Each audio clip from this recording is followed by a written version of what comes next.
Belenggu ni kita kata macam rantai besi yang digunakan untuk mengikat orang yang degil. Hujung pada fi'il asfad ini, belenggu ini bila kita kaitkan dengan Ramadan cukup menarik. Kita sebagai umat Islam, manusia, kita tidak mampu menangkap jin. Tetapi kita tak perlu sibuk nak tangkap jin sebab Allah Ta'ala tolong kita dengan mengikat jin. Sebab tu dalam hadis Nabi sebut bila masuk bulan Ramadan, pintu syurga dibuka, masuk rahmat terbuka luas.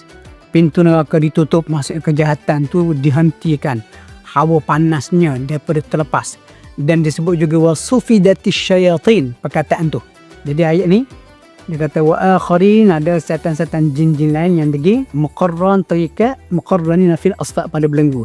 Dan dalam hadis yang saya sebutkan tadi, Nabi sebut wasufidatis syayatin, syaitan-syaitan dibelenggu. Kerana kata kalau Nabi Sulaiman diberikan kelebihan mana jin syaitan hak degil, dia boleh ikat belenggu dekat rantai masuk jail. Tetapi untuk kita umat Islam, kita tak perlu keluarkan rantai. Masuk je Ramadan, kelebihan diberikan kepada kita umat Islam, jin syaitan Allah kata sufidatis syayatin diikat, dibelenggu, lalu mereka tidak boleh bermaharajalela seperti bulan-bulan lain.